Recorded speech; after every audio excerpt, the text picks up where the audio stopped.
Hi, welcome to HowtoDandD. My name is Fred Wheeler, and today I want to talk to you about the challenge rating system for Dungeons & Dragons 5e. Now, if you have a look on page 82 of the Dungeon Master's Guide, there are some details that covers page 82 and 83, and there are other sections within the Dungeon Master's Guide that also go into how to build encounters.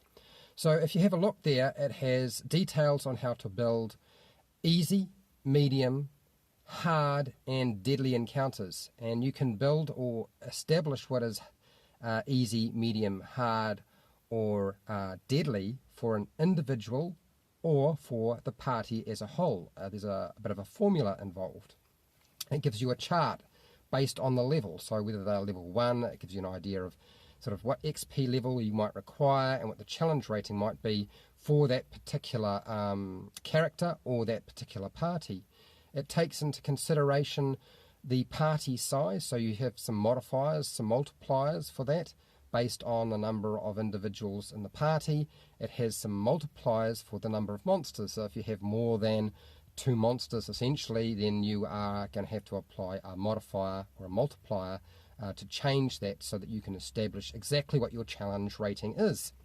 Now, that sounds all good, and truthfully, when I look at this and I think about what I have to do and the fact that I have actually tried to use this formula before, it is a giant load of bollocks, I have to say. And I'll tell you why. There's a couple of different reasons. One, it doesn't take into consideration a party that has a group of 3 or less players.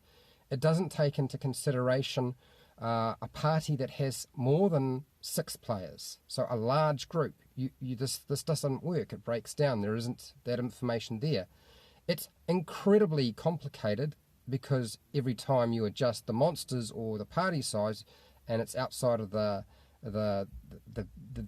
nice narrow range that they have established as being the norm, things get complicated, and you'd apply these multipliers.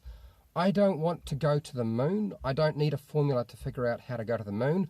I just want to figure out how many monsters and what monsters I can put on my table and my party will have a good time. It really doesn't work very well in regards to that.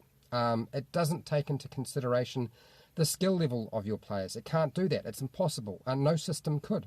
It doesn't take into consideration the simple fact that you're rolling a 20-sided dice, and some of the dice rolls are going to have, well, some are going to get 1s and 2s, and some people are going to get 20s and 19s. So, you know, if somebody's rolling really high all night, then it doesn't take that into consideration. And it's physically impossible that it could, because it's random. We're essentially gambling. Okay? So I have a lot of issues with the CR rating or challenge rating for Dungeons & Dragons 5e. Now, if I was dealing with an older system, I would still have a problem with it, because I know that at 3.5 it broke down, and 4e it broke down. Really, challenge ratings are an attempt to try to use maths to figure out what is going to be a easy, medium, hard or deadly encounter. And really, that sort of thing is more an art form than anything else.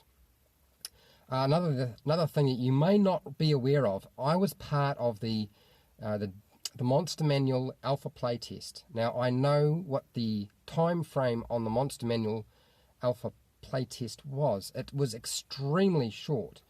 We were given whole sections of the Monster Manual, the stat block and the write-up for it, but the stat blocks in particular, we were dealing mostly with the beta to begin with. When they gave us the alpha copy, you know, what was supposed to be pretty close to what the final product was, our time frames were something like 2 weeks to test huge chunks of the Monster Manual. There just wasn't enough time for us to actually test all those monsters.